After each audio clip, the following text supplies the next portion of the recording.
Hello, and welcome to the first ever Fulford Water Symposium. Before we begin, please do remember to mute your microphones unless you are speaking. Also note that we are recording this symposium. My name is Stephen Lougheed. I'm a professor in biology and environmental studies at Queen's University. I also hold the Bailey Family Chair in Conservation Biology and am director of the Queen's University Biological Station.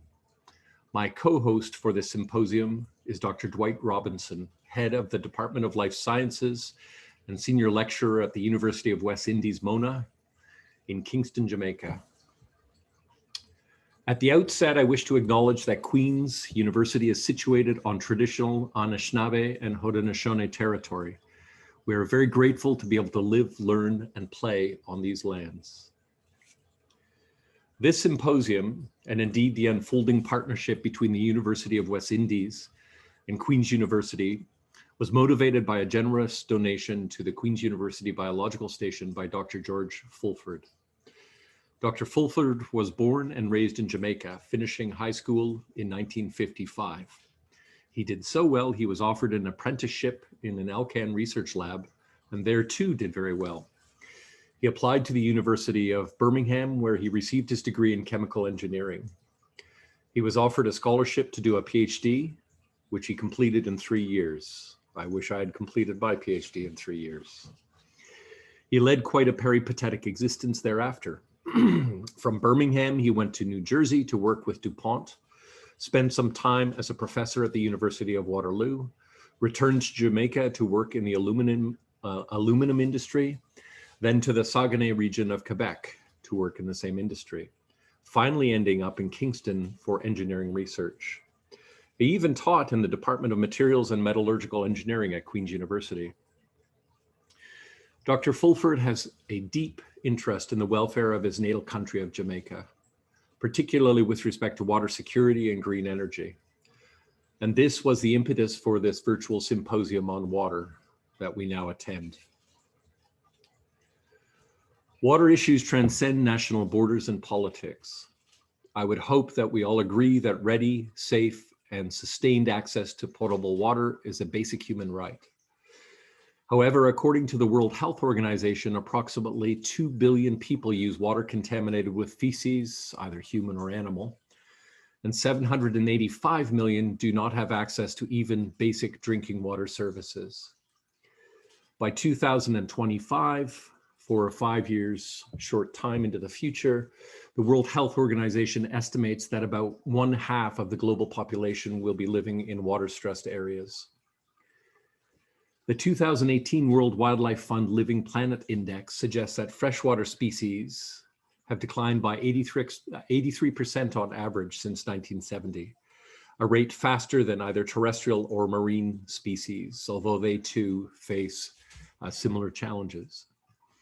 Degradation and loss of freshwater environments and lack of drinkable water is predicted to be among the greatest challenges of the 21st century.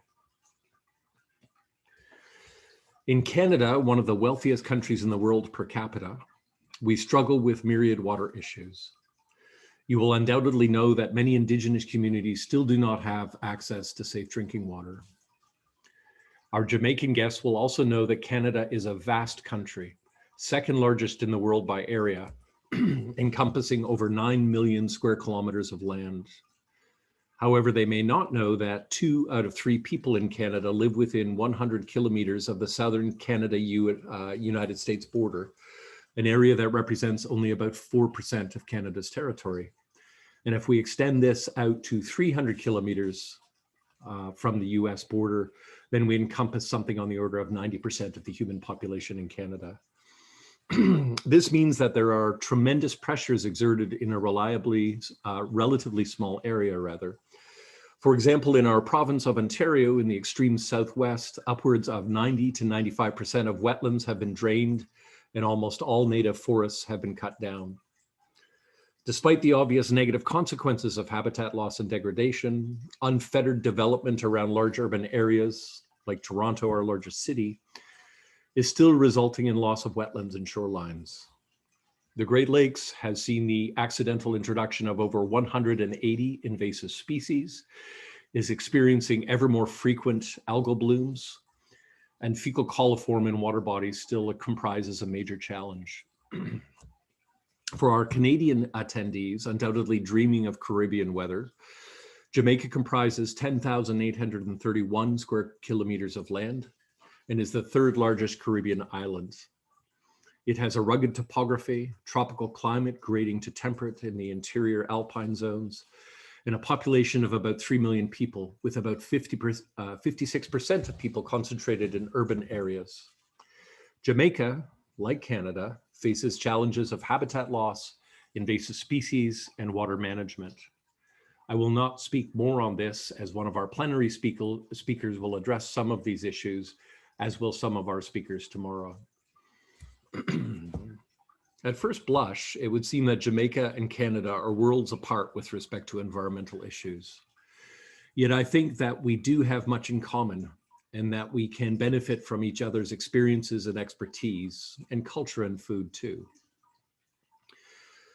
I think that there are wonderful opportunities for collaborations between UWI and Queen's that could elevate both institutions. Both universities aspire to prepare scientists, decision makers, and citizens of tomorrow.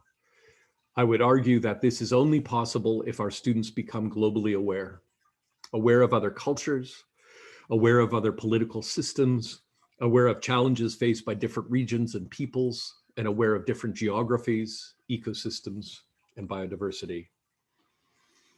Now, I've had the honor of teaching field courses all over the world to help achieve just this. But typically these require quite arduous travel itineraries with lots of airtime, often 8 to 10 hours, and carbon offsets, and lots of ground travel too. Partnerships with UWI mitigate some of this, as Jamaica is but a few hours flight away.